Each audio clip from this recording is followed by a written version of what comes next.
ஓம் ஸ்ரீ குருப்யோ நம. ஸ்ரீ மகாபரிவாஜனம். இன்னைக்கு தெய்வத்தின் குரல் பாகம் 5ல் குருமூர்த்தியும் திரிமூர்த்திகளும் என்ற தலைப்பில் பெரியவா சொல்கிறத மேலே வாசிக்கிறேன். இது பக்கம் 230 ஆரம்பிக்கிறது. இப்பொழுது புரிகிறது அல்லவா? திரிமூர்த்திகள் என்ற ஏற்பாட்டில் பூர்ண பிரம்மசக்தி பொருந்திய சிவவிஷ்ணுக்களோடு நமக்கு அப்படி தெரியாத பிரம்மாவும் எப்படி இடம்பெற்றார் என்று. மூன்றாவது ஜோடி சகோதரர்கள் இருக்க வேண்டும் என்ற நெசசிட்டிக்காகவே அவர் தோன்றியது. இந்த உபகாரம் செய்வதற்காக மற்ற 2 பேரும் அவருக்கு சமஸ்தானம் கொடுத்த மாதிரி தங்களோடு வைத்துக்கொண்டு திரிமூர்த்திகள் என்று இருக்கிறார்கள். அதனால்தான் அவருக்கு மற்ற தேவதைகளை விட சிவவிஷ்ணுக்களிடம் நெருக்கம் இருப்பது. அதோடு கூட அவருக்கு சகல வேத ஞானமும் இருக்கும்படியாகவும் அவர் பிரம்ம வித்யா குருக்களில் ஒருவராக இருக்கும்படியாகவும் பரமாத்மா சக்திகளை கொடுத்தார். இருந்தாலும் கடைசியில் அவருக்கு கோவில் இல்லாமல் பண்ணி விளையாடிவிட்டார். பிரஜாபதி, இரண்யகர்பன், பிரம்மா என்றபடி வேத உபனிஷத புராணங்களில் போற்றப்படும் பெரியவருக்கு பூஜை நடப்பதென்றால் அதற்குரிய கௌரவத்தோடு நடக்க வேண்டும். அதற்கில்லை என்றால் உப்புக்கு காமாசோமா என்று நடப்பதை விட நடக்காமல் இருப்பதே நல்லது. இதனால் அவருக்கு ஒன்றும் நஷ்டமில்லை. தகப்பனார்காரர் அவரை நாபி கமலத்தில் வைத்துக்கொண்டு தாங்கு என்று தாங்குகிறார். வாயிலேயோ ஜெகத்தையெல்லாம் வாழ்விக்கும் வேதம் இருக்கிறது. அதனால் அவருக்காகவும் கோவில் வேண்டாம். இவர்கள், அதாவது ஜனங்கள் மனோபாவத்தை உத்தேசித்தும் கோவில் வேண்டாம். இவர்களுடைய பிக்கல் பிடுங்கள் இல்லாமல் அந்த ஒரு சுவாமியாவது நிம்மதியாக இருக்கட்டும் என்றே பிரம்மாவுக்கு ஆலயம் இல்லாமல் செய்திருக்கிறது என்று வைத்துக் கொள்ளலாம். சரஸ்வதிக்கு ஆலயம் இல்லாததேன்? ஒரு விஷயத்தை ஆலோசிப்பதில் இன்னொன்று அகப்படுகிறது என்று சொன்னதற்கு இன்னொரு திருஷ்டாந்தம். சிவன், அம்பாள், மகாவிஷ்ணு, மகாலட்சுமி என்று சதிபதிகளாக அவர்களின் உயர்வை சொல்லிக்கொண்டு போகும்போது சட்டென்று பிரம்மபத்னியான சரஸ்வதி விஷயத்தை மட்டும் விட்டுவிட்டோமே என்று நினைவு வந்தது. பிரம்மா விஷயத்துக்கு குறுக்கே அதை கொண்டு வராமல் எடுத்துக்கொண்ட விஷயத்தை நிலைக்கு கொண்டு வந்து நிறுத்திவிட்டு அப்புறம் அதை எடுத்துக்கொள்ள நினைத்தேன். சரஸ்வதியை பற்றி எப்படி நினைக்கிறோம்? பூர்ண பிரம்மசக்தி என்று நினைக்கிறோமோ இல்லையோ, வித்யாதி தேவதை, கலைமடந்தை, அறிவு தெய்வம் என்று அவளுக்கு ரொம்பவும் உன்னதமான ஸ்தானம் கொடுத்திருக்கிறோம். வெள்ளை வெளியேற வீணா புஸ்தகங்களோடு அவளை நினைத்தாலே சாந்தியாய் இருக்கிறது.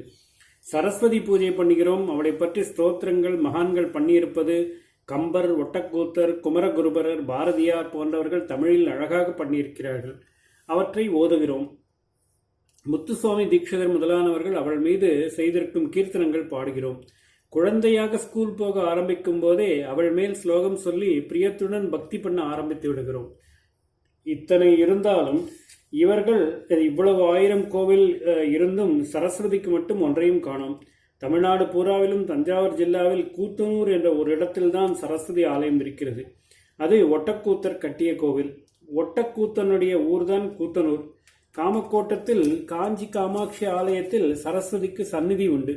ஆனால் அது கூட பிரம்மபத்னியான சரஸ்வதி இல்லை என்றும் ராஜராஜேஸ்வரிக்கு மந்திரினியாக இருக்கும் ராஜசியாமலையான மகா சரஸ்வதி என்றும் ஒரு வித்தியாசம் சொல்வதுண்டு. சரஸ்வதிக்கு பிம்பம் சந்நிதியுள்ள மற்ற கோவில்களிலும் அவை முக்கியமான இடம் பெறாமல் ஏதோ ஒரு மூலையில்தான் இருக்கின்றன. மொத்தத்தில் பிரம்மா மாதிரியே சரஸ்வதிக்கும் கோவில் முக்கியத்துவம் இல்லை. ஆனால் பிரம்மாவிடம் ஜனங்களுக்கு விசேஷ பக்தி மரியாதைகள் இல்லாதது போல சரஸ்வதிக்கு இல்லாமல் இல்லை. அவளை எல்லோரும் நிரம்ப போற்றி பக்தி செய்கிறோம். படிக்க ஆரம்பிக்கும் போதே கல்வி தெய்வம் என்று அவளை ஸ்துதிக்க கற்றுக் கொடுத்து விடுவதால் அது பசுமரத்தாணியாக மனசில் பதிந்து என்றைக்குமே அவளிடம் பக்தி நீங்காமலே இருக்கிறது.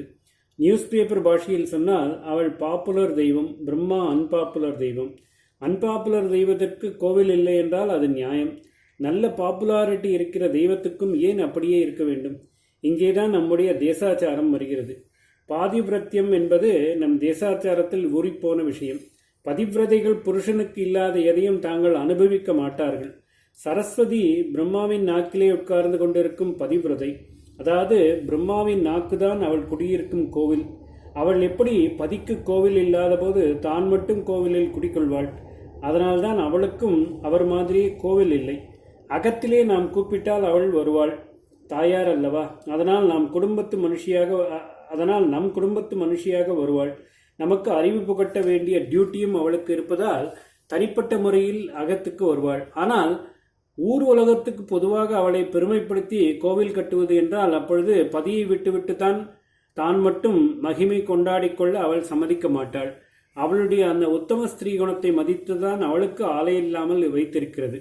சக்திகளை வழிபடுவதற்கென்றே நவராத்திரி என்றும் வைத்து பூஜை பண்ணும்போது துர்கா லட்சுமிகளுடன் அவளும் வந்து சரஸ்வதி பூஜை பெறுவாள். அதோடு சரி, பதியை நீக்கி பொதுஸ்தலத்தில் கோவில் என்று வைத்து ஊர் கூடி நித்திய பூஜை உற்சவாதிகள் பண்ணுவதற்கு அவள் ஒப்புக்கொள்ள மாட்டாள். ஓம் ஸ்ரீ குருப்யோ நமः. ஸ்ரீ மகாபரிவாஜனம் மகாபரிவாஜனம் மகாபரிவாஜனம்.